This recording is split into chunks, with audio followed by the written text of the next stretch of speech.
चलिए आज हम सभी लोग पढ़ेंगे भारतीय परिषद अधिनियम।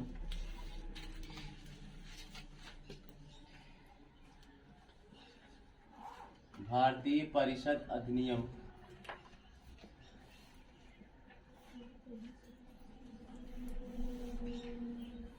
1892।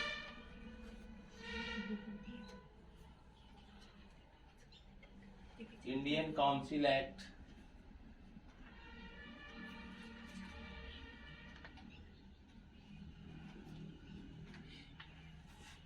1892।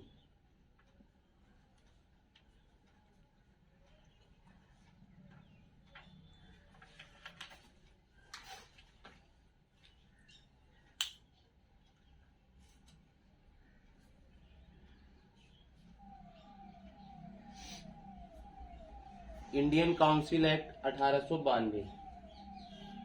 इस अधिनियम की मुख्य विशेषताएं क्या थी, आइए देखते हैं।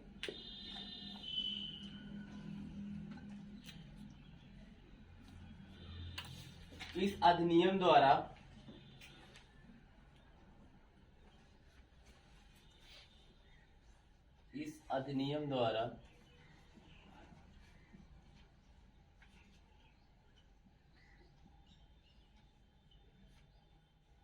केंद्रीय तथा प्रांतीय विधान परिषदों की सदस्य संख्या को बढ़ा दिया गया।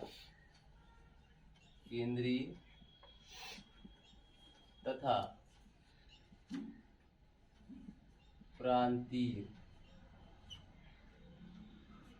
सदस्य संख्या को बढ़ा दिया गया।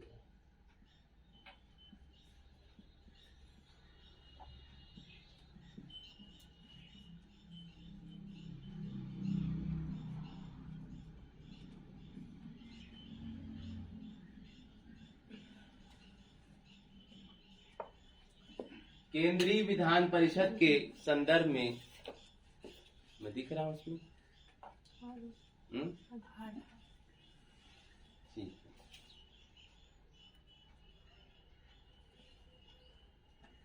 केंद्रीय विधान परिषद के संदर्भ में न्यूनतम 10 सदस्य,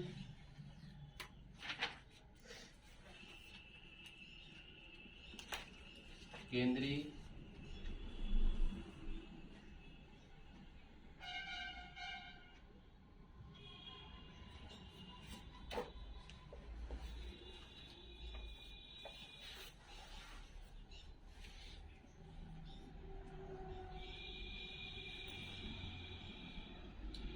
केंद्रीय विधान परिषद के संदर्भ में जो लिख रहा हूं वो दिख रहा है।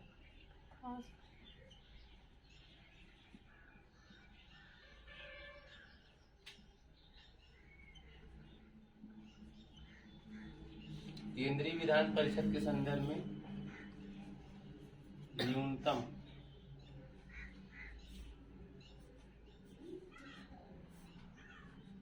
10 तथा अधिकतम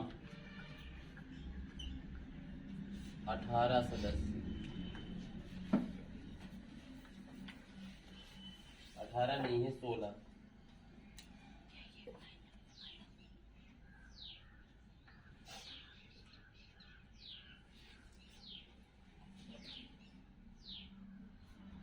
और ये सब गैर सरकारी।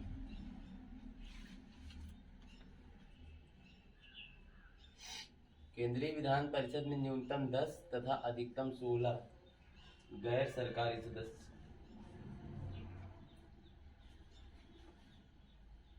निर्धारित किए गए।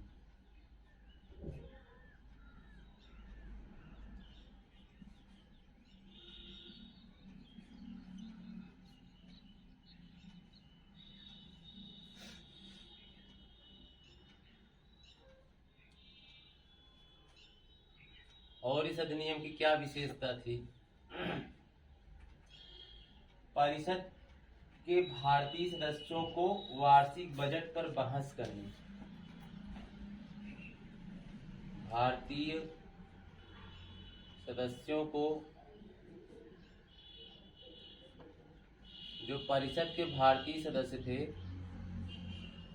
भारतीय सदस्यों को बजट पर बहस करने,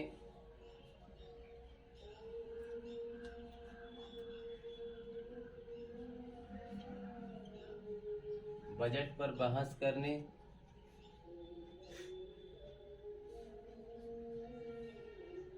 और सरकार से प्रश्न पूछने का अधिकार दिया गया। सरकार से प्रश्न पूछने का अधिकार दिया गया।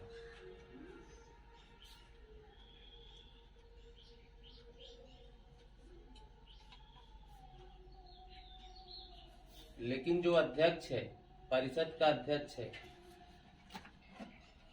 जवाब देने के लिए बाध्य नहीं है।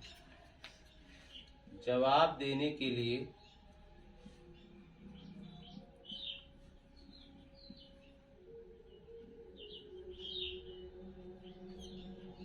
बाध्य नहीं।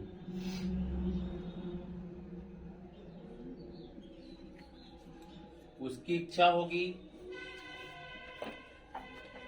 तो भारतीय सदस्यों ने जो बजट पे बहस किया था, प्रश्न पूछा था, परिषद के अध्यक्ष को जरूरत होगी तो बजट का जवाब देगा, बहस का जवाब देगा या प्रश्न का उत्तर देगा। नहीं जरूरत होगी नहीं देगा, उसकी इच्छा।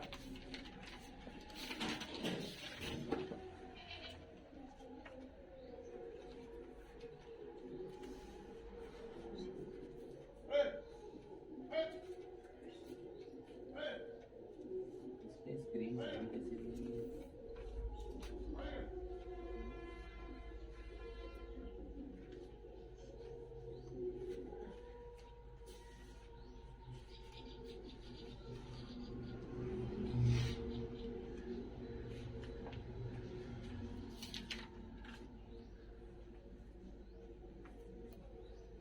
लैपटॉप का स्क्रीन टाइम कैसे बढ़ेगा? ठीक है ना। आगे क्या कहा जा रहा है?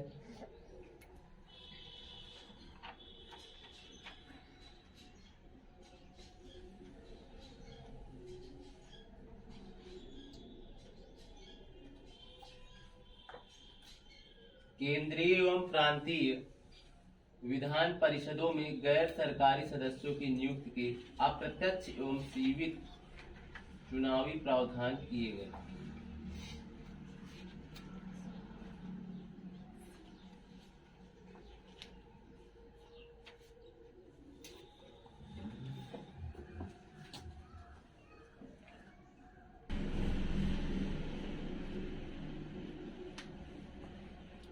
आगे कहा जा रहा है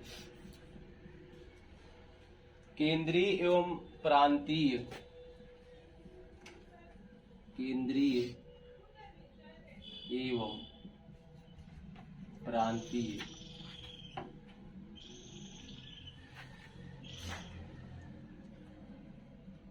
विधान परिषदों में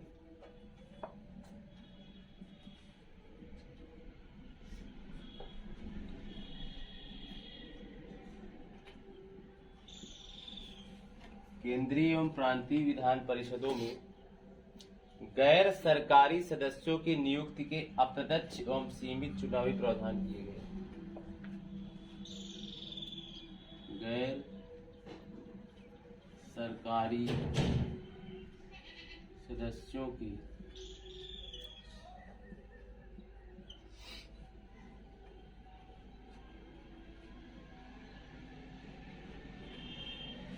नियुक्ति की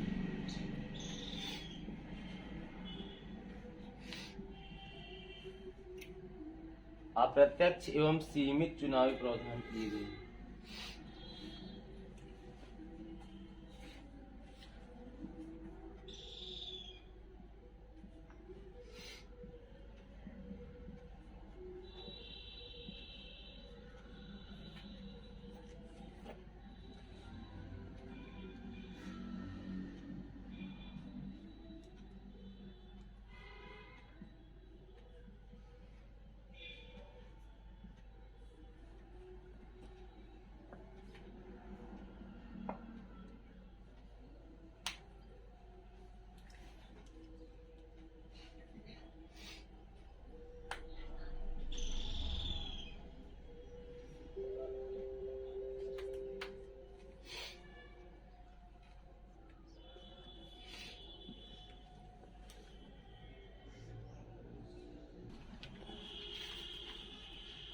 देखिए, इस अधिनियम द्वारा केंद्रीय तथा प्रांतीय सदस्य संख्या को बढ़ा दिया गया। जो भारत परिषद अधिनियम 1892 है, उसमें केंद्रीय और प्रांतीय सदस्य संख्या, इनकी संख्या में वृद्धि कर दी गई। केंद्रीय विधान परिषद के संदर्भ में न्यूनतम 10 सदस्य हो सकते थे और अधिकतम 16 सदस्य, और ये सभी गैर सरकारी होते थे। भारतीय सदस्यों को बजट पर बहस करने का अधिकार था, प्रश्न पूछने का अधिकार था, और जो विधान परिषद का अध्यक्ष है, जरूरी नहीं वो जवाब दे ही, बाध्य नहीं था। केंद्रीय और प्रांतीय विधान परिषदों में गैर सरकारी सदस्यों के नियुक्ति के लिए अप्रत्यक्ष एवं सीमित चुनावी प्रावधान किए गए। अगर सरकारी सदस्य वहां जा रहे हैं, उसके लिए अप्रत्यक्ष और सीमित चुनावी प्रावधान किए गए।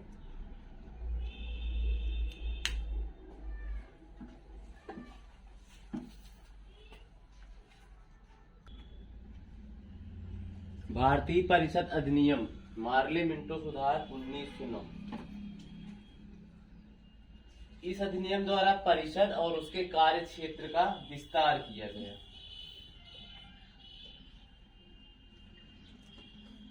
परिषदों और उसके कार्य क्षेत्र का विस्तार किया गया।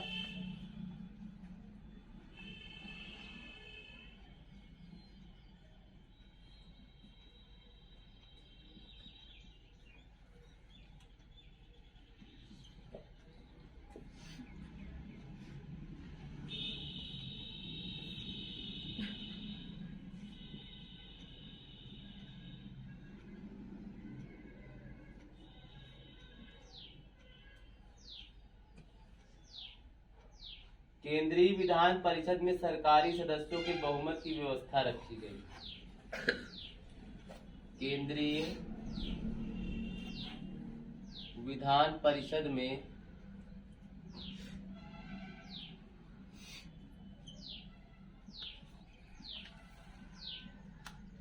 सरकारी सदस्यों के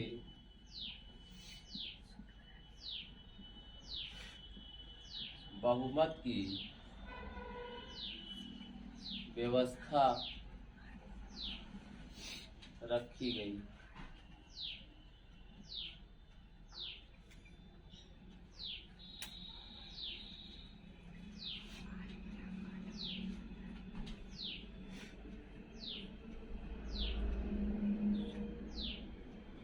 प्रांतीय विधान परिषदों में गैर सरकारी सदस्यों के बहुमत की व्यवस्था रखी गई। प्रांतीय विधान परिषदों में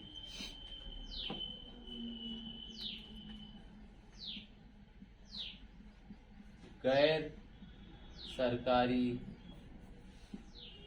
सदस्यों के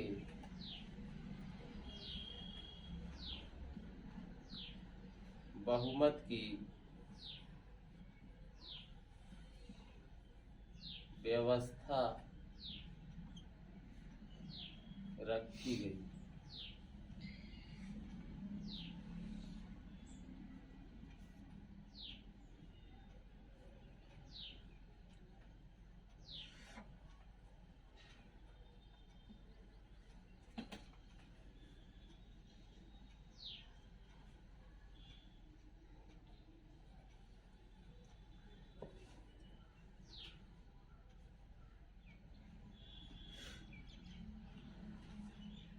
सत्येंद्र प्रसाद सिन्हा एक भारतीय नागरिक थे। सत्येंद्र प्रसाद सिन्हा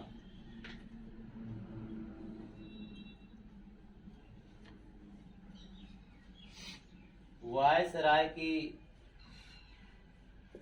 कार्यकारिणी में विधि सदस्य के रूप में चुने गए। विधि सदस्य के रूप में ये नियुक्त हुए। प्रथम भारतीय सत्येंद्र प्रसाद सिन्हा वायसराय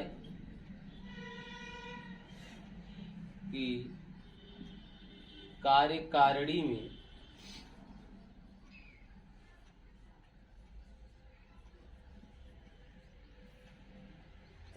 वायसराय की कार्यकारिणी में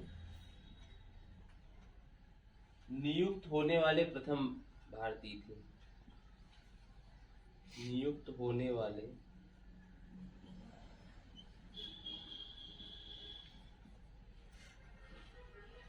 प्रथम भारतीय थे।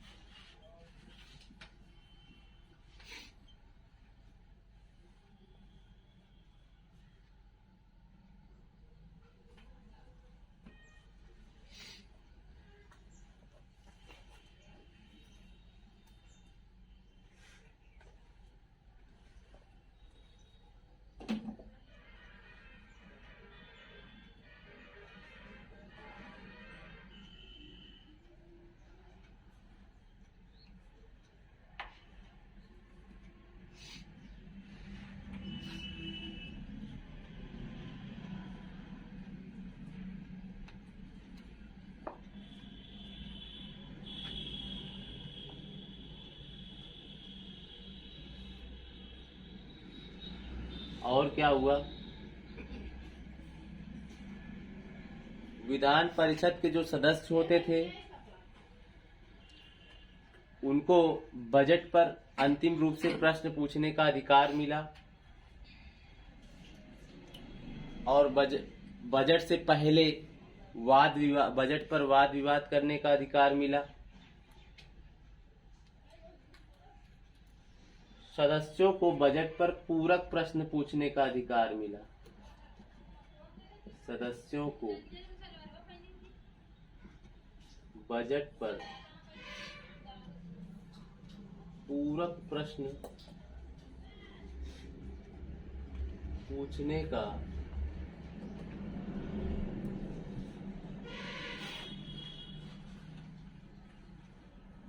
अधिकार मिला।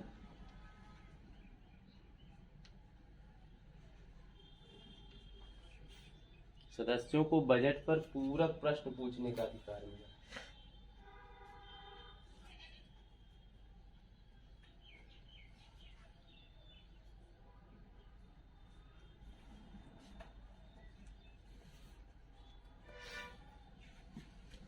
और इसमें क्या बातें थी, सदस्यों को सार्वजनिक हित से संबंधित विषयों को विवेचना करने, प्रस्ताव पारित करने का अधिकार प्रदान किया गया। इसके तहत जाति, धर्म, वर्ग, ये सबसे इम्पोर्टेंट पॉइंट है। इसमें जाति के आधार पर,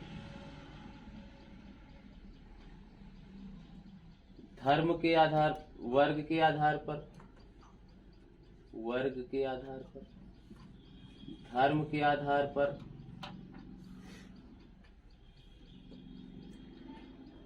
पृथक निर्वाचन प्रणाली अपनाई गई। इसीलिए फेमस है ये पृथक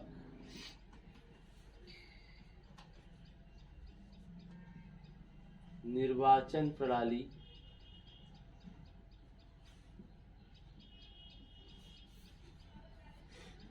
अपनाई गई।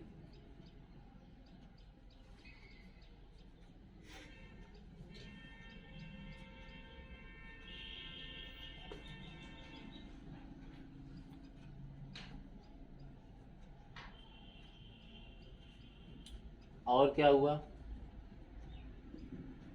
पहली बार जो है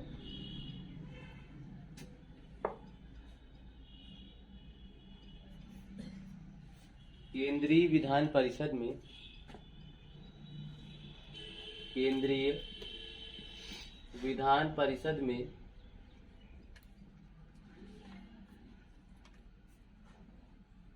मुस्लिमों के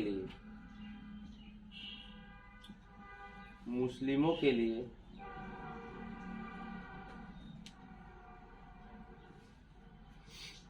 पृथक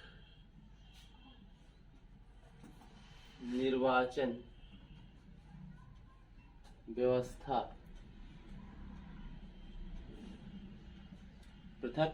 व्यवस्था की गई। यानी सांप्रदायिक आधार पर निर्वाचन के लिए जाना जाता है।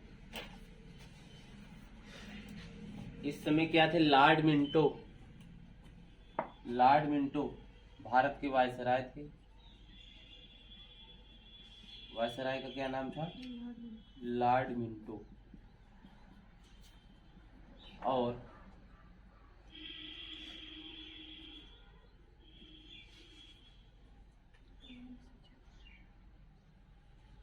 लॉर्ड मिंटो भारत के वायसराय थे। और भारत सचिव कौन था?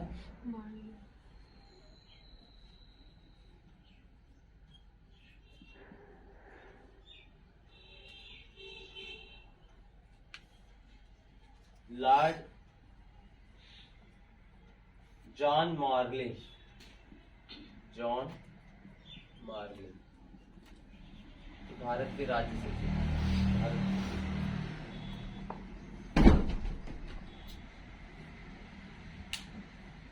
तो लॉर्ड मिंटो को जो है सांप्रदायिक निर्वाचन व्यवस्था का जनक कहते हैं।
अगला है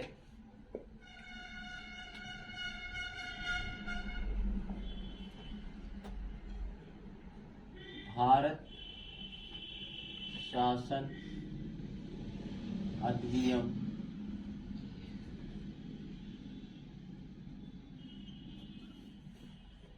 1919। भारत शासन अधिनियम 1919 इसी को कहते हैं मॉन्टेग्यू चेम्सफोर्ड सुधार। मॉन्टेग्यू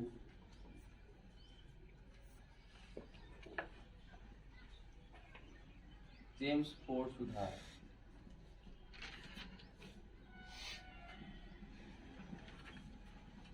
मॉन्टेग्यू चेम्सफोर्ड सुधार के नाम से जाना जाता है। मॉन्टेग्यू कौन थे? भारत के राज्य सचिव थे।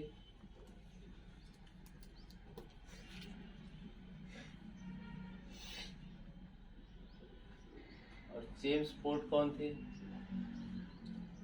भारत के वायसराय थे।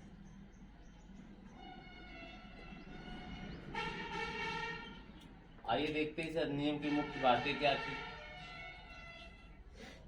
केंद्र में द्विसदनात्मक विधायिका की स्थापना की गई। केंद्र में द्विसदनात्मक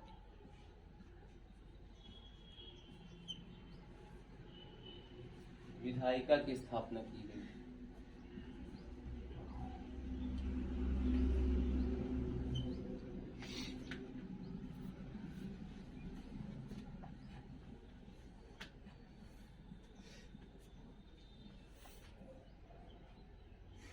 केंद्र में द्विसदनात्मक विधायिका की स्थापना की गई। अब द्विसदनात्मक विधायिका क्या है? इसके दो नाम, दो विधायिका। एक को बोलते हैं राज्य परिषद, राज्यसभा के समान था, राज्य परिषद। दूसरे को बोलते हैं केंद्रीय विधानसभा, केंद्रीय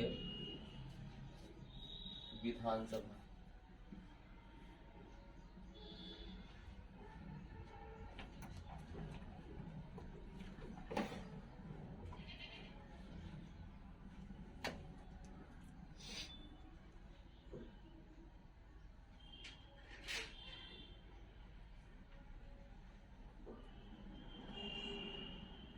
और क्या मुख्य बातें थी? देश में प्रत्यक्ष निर्वाचन व्यवस्था, देश में प्रत्यक्ष निर्वाचन व्यवस्था, देश में प्रत्यक्ष निर्वाचन व्यवस्था तथा प्रांतों में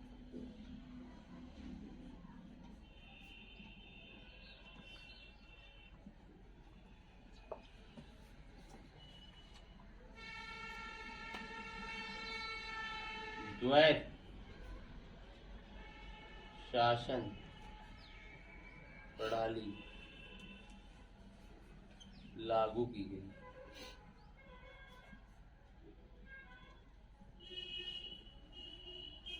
देश में प्रत्यक्ष निर्वाचन व्यवस्था तथा प्रांतों में द्वैध शासन प्रणाली लागू की गई।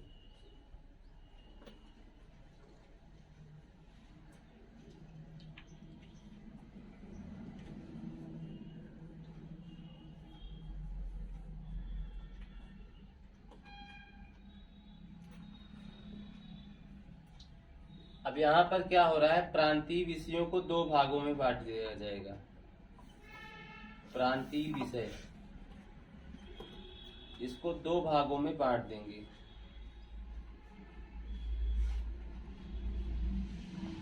एक होता है हस्तांतरित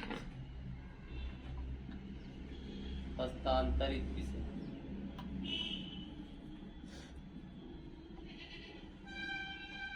और एक होता है आरक्षित विषय।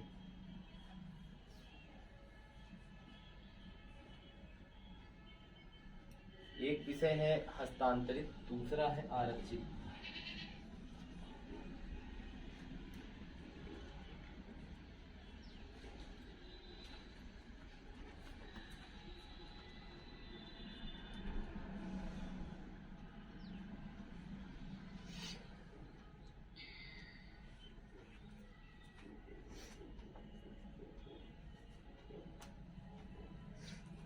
अब हस्तांतरित विषय में क्या क्या रखा गया है? शिक्षा हो गया, पुस्तकालय हो गया,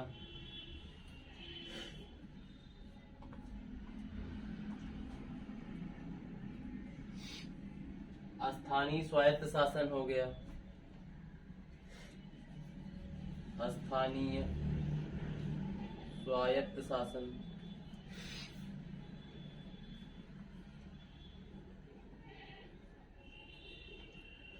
चिकित्सा,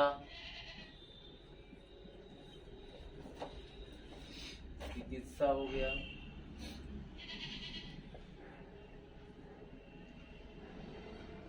सार्वजनिक निर्माण विभाग,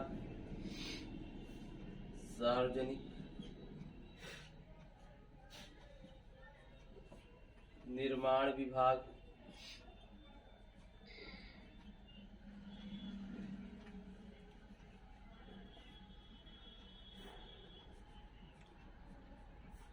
उद्योग,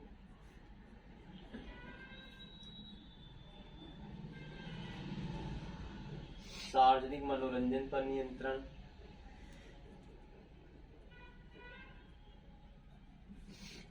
सार्वजनिक मनोरंजन पर नियंत्रण,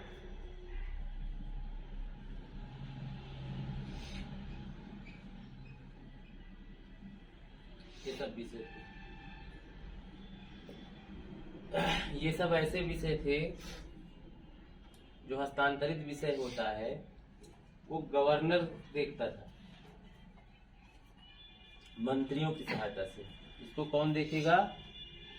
गवर्नर, प्रांतीय गवर्नर,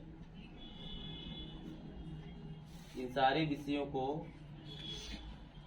प्रांतीय गवर्नर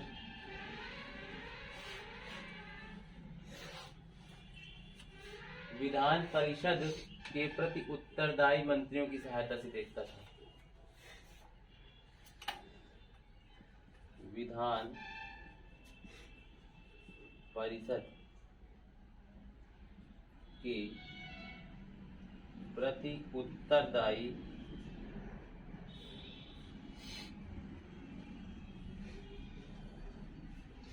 मंत्रियों की सहायता से देखता है।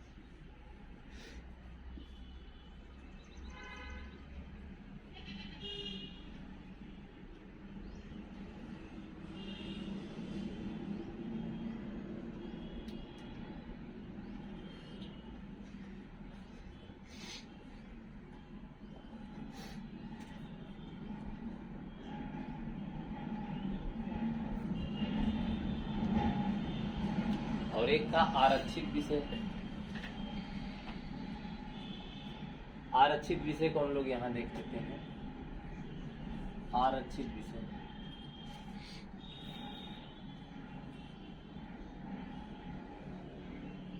आरक्षित विषय क्या क्या होते थे?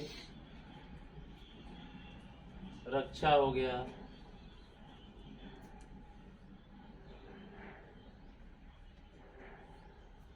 विदेश मामले,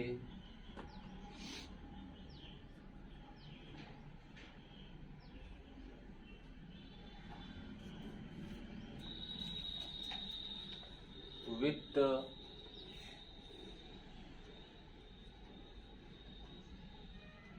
भूमि, कर, अकाल,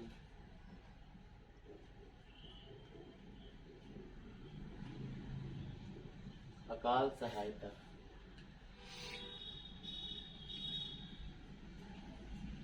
अकाल सहायता, न्याय,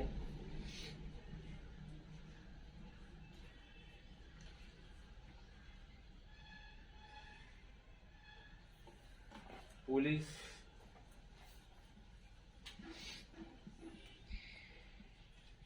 पेंशन,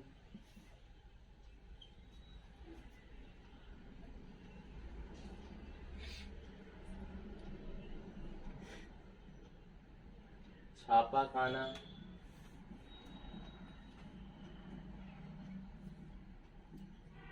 समाचार पत्र,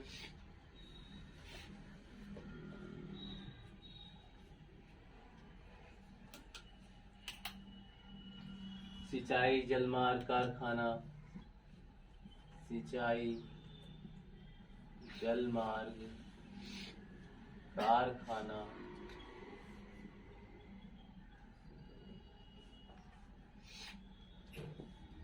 बिजली,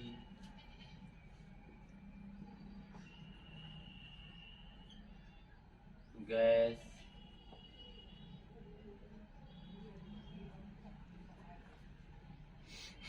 श्रमिक कल्याण,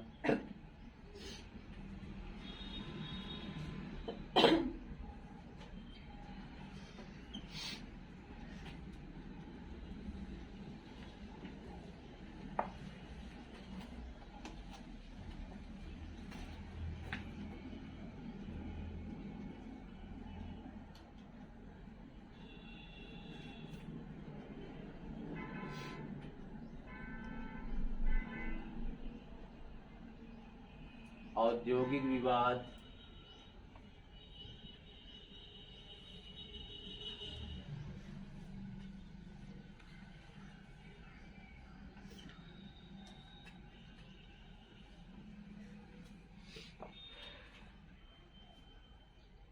मोटर गाड़ियां, छोटे बंदरगाह, मोटर गाड़ियां, छोटे बंदरगाह,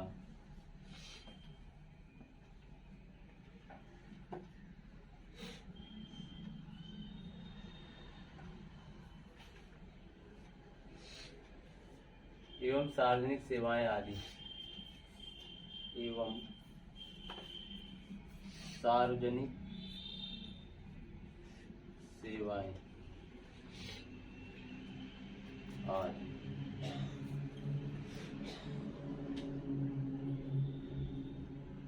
इन सारे विषयों को गवर्नर देखता था।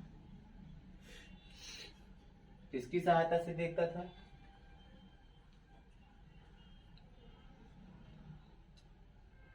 अपने कार्यकारी परिषद के माध्यम से।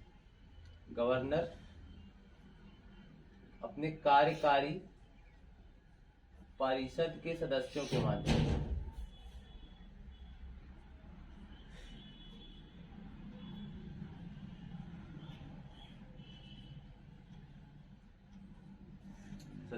माध्यम से देखता था।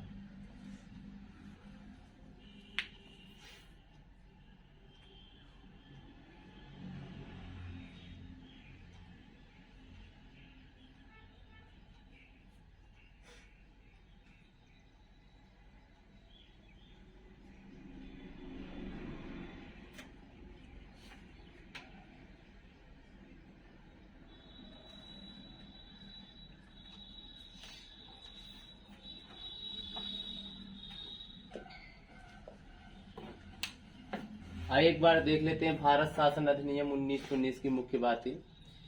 इसको मॉन्टेग्यू चेम्सफोर्ड सुधार के नाम से जाना जाता है।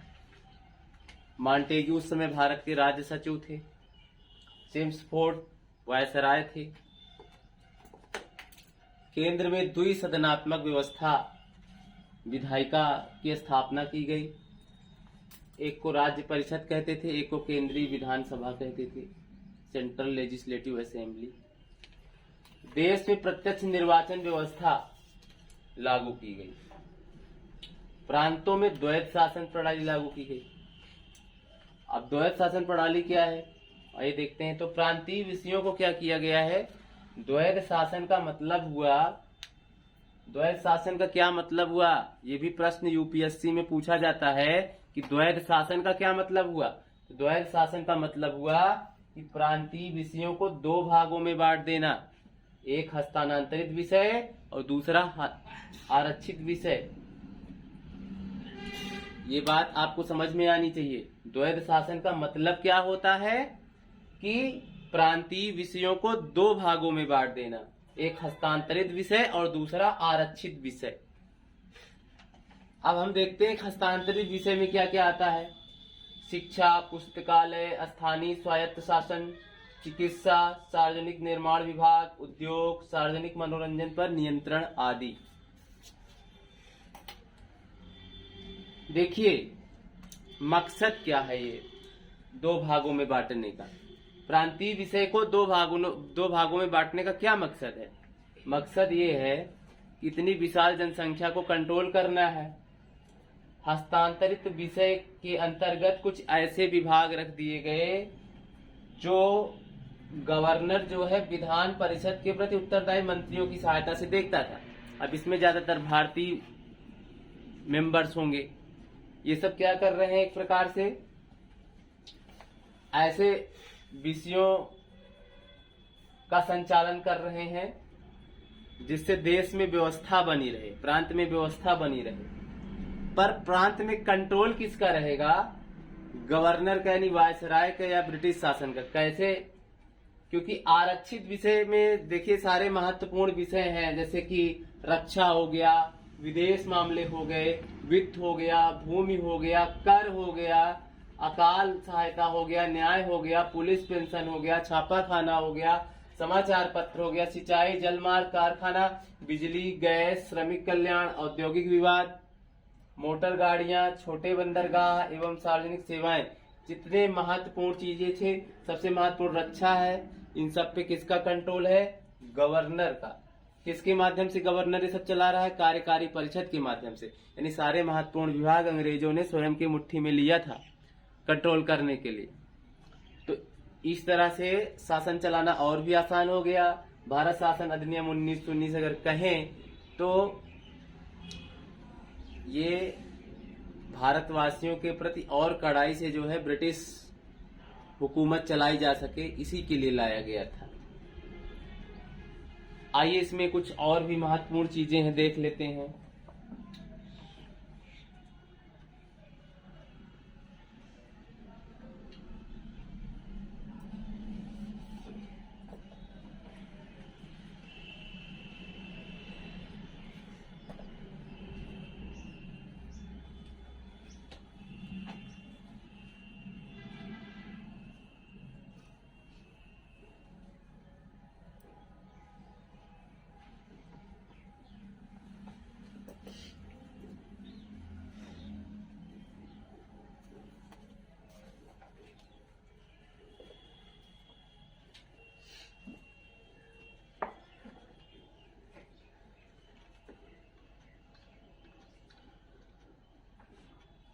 विधान परिषद में 3 प्रकार के सदस्यों की व्यवस्था की गई।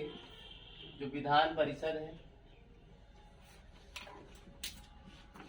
यहाँ 3 प्रकार के सदस्यों की व्यवस्था की गई है। एक सदस्य निर्वाचित, इलेक्टेड। एक सदस्य है मनोनीत, सरकारी, मनोनीत सरकारी, जिसको बोला जा रहा है nominated non nominated government, nominated.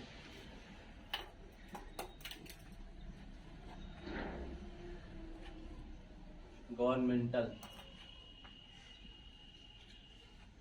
और एक है मनोनीत गैर सरकारी, मनोनीत गैर सरकारी।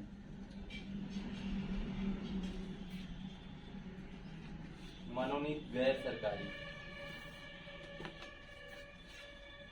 Nominated non governmental, nominated non governmental.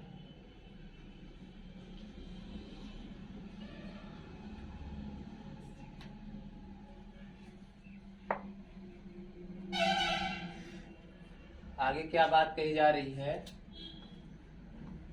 अब निर्वाचित सदस्य संख्या 71% है। मनोनीत सरकारी सदस्यों की संख्या लगभग 18% है और मनोनीत गैर सरकारी सदस्यों की संख्या लगभग 11% रखी गई।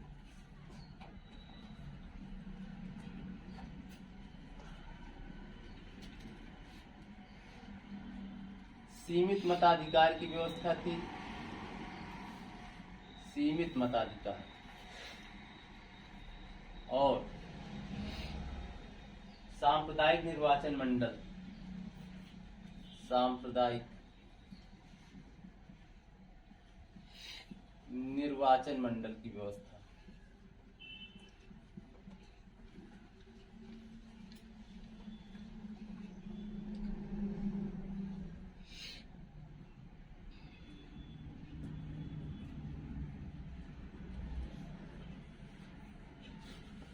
और इसी के तहत लोक सेवा आयोग का गठन किया गया। लोक सेवा आयोग का गठन किया गया।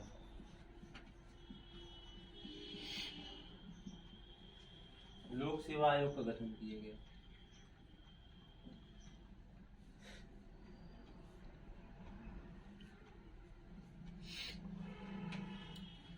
निर्वाचक क्षेत्र को 2 भागों में बांटा गया।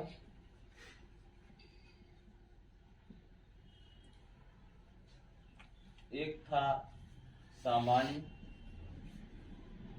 दूसरा था विशिष्ट।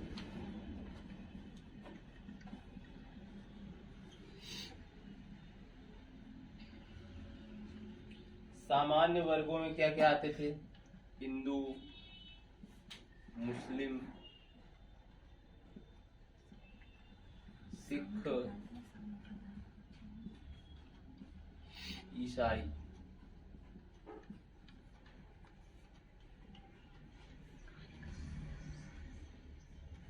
इसी में आंग्ल भारतीय थे।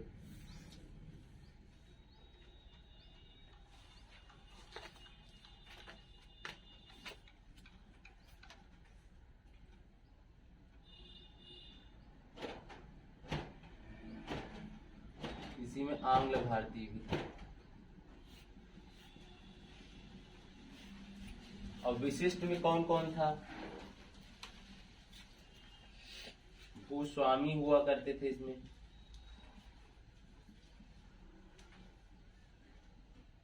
विश्वविद्यालय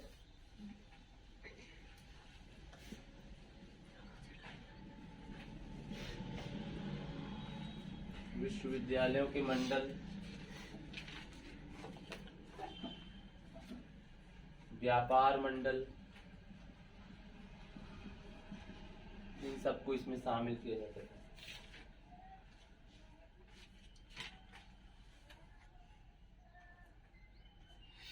अब ये क्या कर रहा है? सांप्रदायिक निर्वाचन मंडल ये विस्तार हो रहा है। पहले भी था 1909 में। इसमें क्या विस्तार कर दिया गया सांप्रदायिक निर्वाचन में?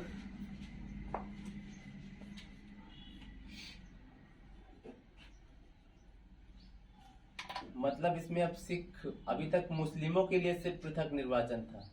अब सिख, ईसाई, आंग्ल भारतीय,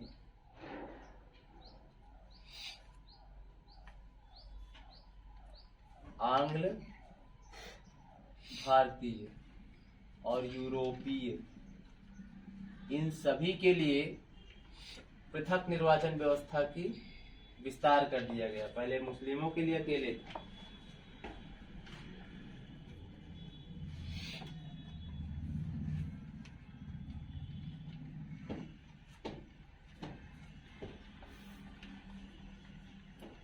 और इसमें कहा जा रहा है केंद्रीय बजट को राज्य बजट से अलग कर दिया गया।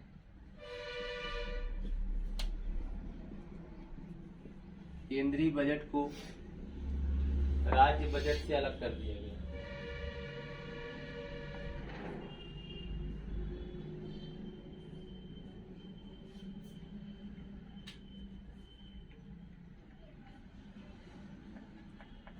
यहाँ पर एक विधि आयोग का गठन किया गया था। विधि आयोग का गठन किया गया। इसलिए गठन किया गया था कि भारत शासन अधिनियम 1919 के अंतर्गत जो प्रावधान लागू किए गए हैं उसकी समीक्षा करनी थी, ये सही से काम कर रहा है कि नहीं, और इसको समीक्षा करके 10 वर्षों में अपनी रिपोर्ट प्रस्तुत करनी थी। 10 वर्षों में अपनी रिपोर्ट प्रस्तुत करनी थी। इसको समीक्षा करना था और 10 वर्षों में अपनी रिपोर्ट प्रस्तुत करनी थी।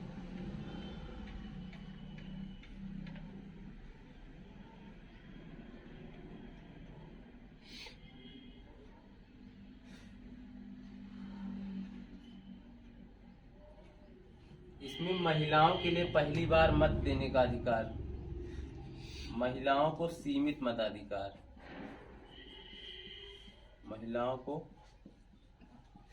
सीमित मताधिकार।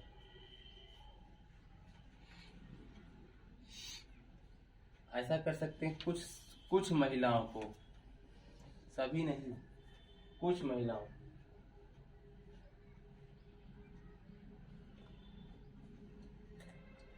कुछ महिलाओं को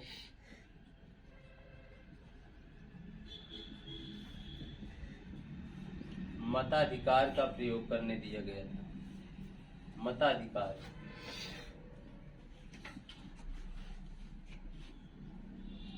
प्रदान किया गया।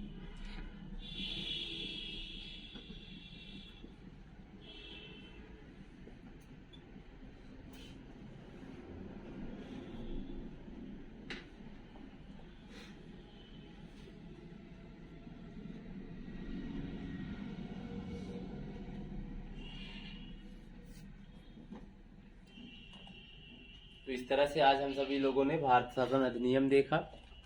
कंटिन्यू करेंगे इसके बाद नेक्स्ट वीडियो। धन्यवाद।